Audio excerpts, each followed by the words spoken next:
Welcome to the world of Mime Over Matter. Today we're going to be taking a look at Super 7 Ultimate's G.I. Joe Snake Eyes figure. I absolutely love the Super 7 Ultimate's Thundercats line. They're probably one of my favorite. This is my very first of the G.I. Joe, but I'm a huge collector of classic G.I. Joes and G.I. Joe Classified. So let's see how this guy ranks up. So he's got a very clean cartoonish look, which I absolutely love. His articulation is really smooth. If you know any of the other Super 7 Ultimates figures, you know that the articulation on them is pretty perfect. And this guy is even more special because he comes with a pet. So this is Timber. The one thing I noticed just looking at him is he's a little bit more realistic than Snake Eyes, where Snake Eyes is closer to the cartoonish comic look. Timber almost looks like he could be designed almost like for a G.I. Joe Classified, which is kind of the more realistic, which they don't, in my opinion, they don't match too well, but I'm not going to say no to a Timber figure, especially a well articulated wolf. So look at that. We got his hind legs move. We got some Tootsie articulation, so those go back and forth. He can open up his arms to give dog hugs, and no mouth articulation, but I'm okay with that. And he's got neck articulation. So I'm going to have so much fun with this guy with stop motions.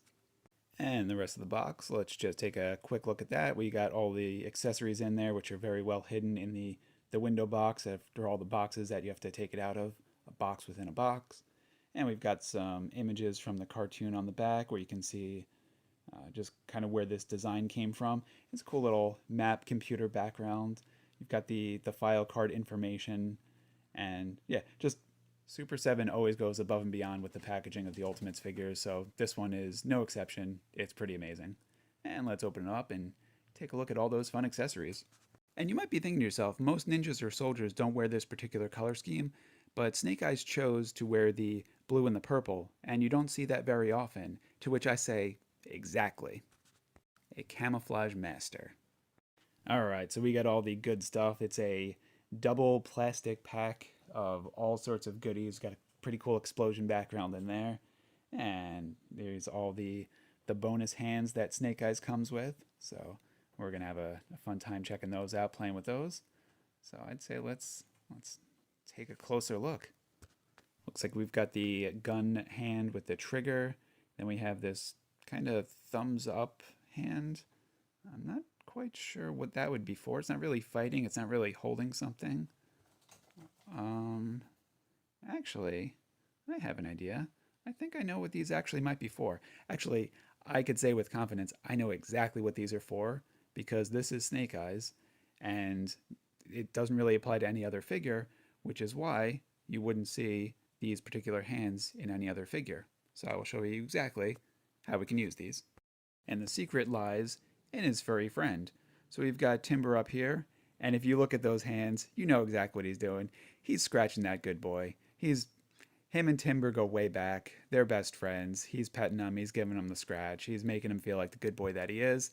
And then look at that. The hand also doubles as a pat on the head. Good boy.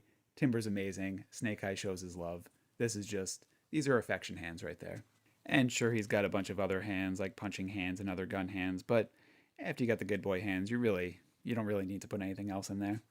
And G.I. Joe figures are notorious for their backpacks, and Snake Eyes' backpack looks like a helium tank. So Snake Eyes does not say much. He's a notoriously silent character, but when he does talk, he likes to do so in a high-pitched voice. So he has the helium tank that he carries around that he can just take a little sip off of, and then he can sound like Mickey Mouse or Alvin and the Chipmunks, whatever cartoon reference you want to do. That's what Snake Eyes does. It's part of his charm. It's one of his character gimmicks.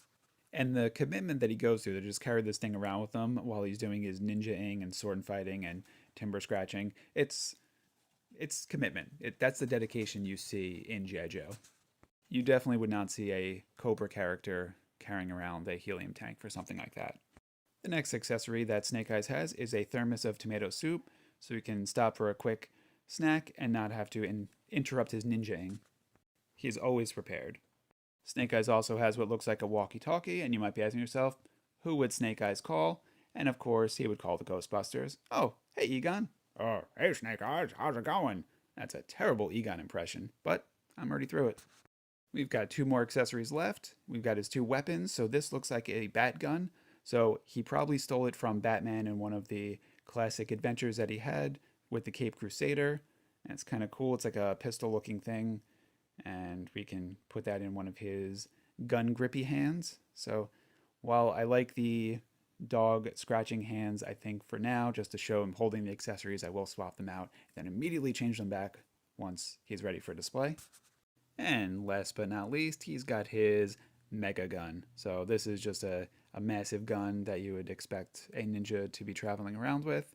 So we've got his last grippy hand with the trigger finger on there, and similar to the bat gun, we'll see how he looks with it in there. It looks pretty awesome. I'm surprised that they didn't give him any swords or kind of ninja weapon, which I know this was taken from a particular scene, particular design style where he probably didn't have those weapons in it, but it's Snake Eyes, so you'd hope that he gets at least one sword. So let's see how he compares against the G.I. Joe classified figures. Super 7 Ultimates figures are in general a little bit taller, larger scale than the G.I. Joe classified figures. So you can see against Dr. Mindbender, who's a relatively normal sized character, he does look a lot taller then. But now we take one of the larger G.I. Joe classified, like Sergeant Slaughter or even an Alley Viper, and see how he compares against those. They look like they could be scaled together. They can be in the same line. Snake Eyes does look much taller, so the Snake Eyes character in G.I. Joe classified will be smaller, but you could display them, do stop motions with them, do videos together. It's not going to look weird. And then we have the classic G.I. Joe figure for comparison. Looks like he's his son or a baby. Papa? Yep, Snake Eyes is now a dad. And he'll tuck him in at night and make sure that he doesn't wake up screaming with snake cries. And he'll soothe him and tell him everything's going to be okay with other little white snake lies. But what he really should have said is, stop riding the dog, because you know what Snake Eyes always wants to do. He wants to ride Timber, but he's too big. But now little Snake Eyes, oh, he could ride Timber all day long. So there we have it. Super 7 Ultimates, G.I. Joe. Really enjoyed these. Fantastic. Fit well with the G.I. Joe Classified. So you get Timber with them. I would definitely pick up Snake Eyes if you like these guys. Thanks for watching.